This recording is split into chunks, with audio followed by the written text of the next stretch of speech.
So here we are going to learn about rationalization and rationalizing factor. So first of all, let me make you understand about these two terms. Rationalization.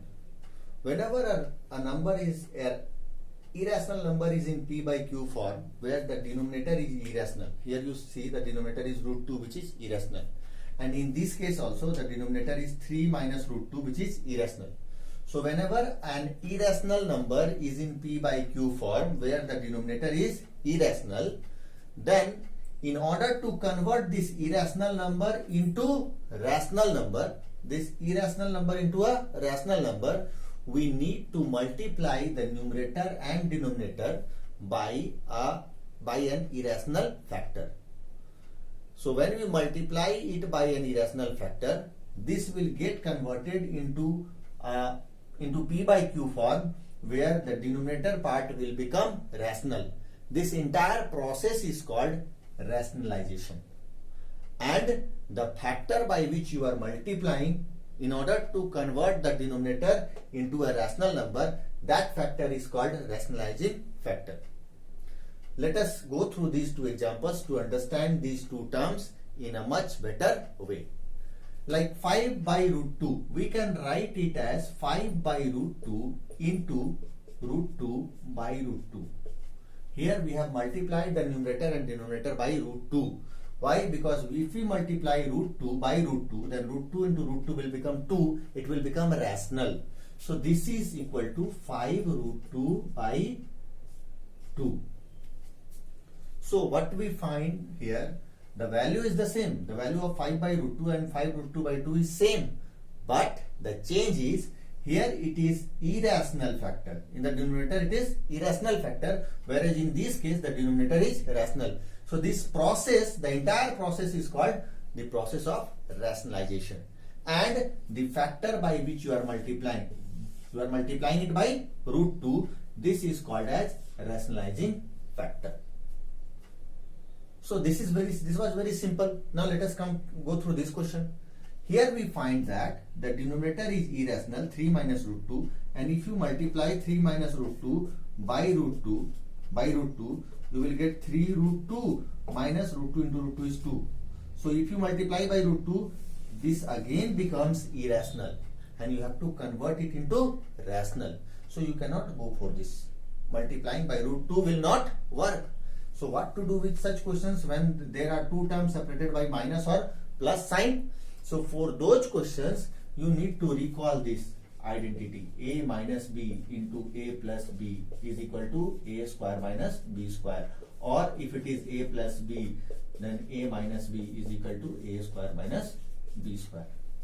So if it is a minus b, you have to multiply by a plus b. Why? To get to this identity. Because once you get this identity, then a square of the 2 will be rational, and this irrational factor will get converted to rational form. So what we will do here is, we will multiply 3 plus root 2 by 3 minus root 2 by 3 plus root 2.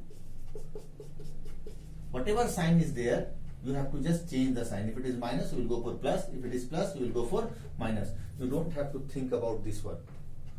Just focus on the denominator. Whatever is there between the two, you have to change the sign. If it is 3 plus minus root 2, you will write 3 plus root 2. And you are multiplying denominator by 3 plus root 2. So you have to multiply the numerator part also by the same factor. Now we will go for its calculation part. So when we go for its calculation part, this is equal to, both are same.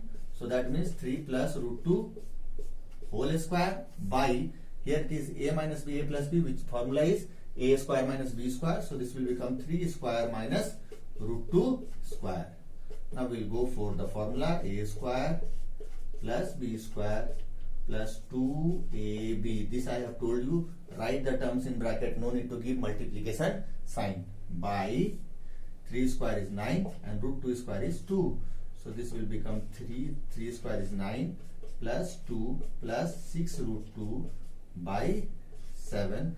I have no space here, so I am writing it here. This is equal to 11 plus 6 root 2 by 7. So what the value remains the same because we are multiplying by the same factor to the numerator and denominator. So this value and this value, both the values are same. But what is the difference? Here it is irrational and here it is rational. And this entire process is called process of rationalization. And this factor by which you have multiplied is called as rationalizing factor. I hope this is clear to you all. Regarding the definition of these two terms, it is already there in your book, and I'll give you in notes what about regarding the definition part of both the terms. Only writing the definition is not going to work. You have to understand the exact meaning of those terms. Therefore, you must go through this video to understand these two terms, rationalization and rationalizing factor. Rationalization is a process, and in order to go for the rationalization, the factor by which you are multiplying to make the denominator part rational, denominator part as rational, is called rationalizing factor.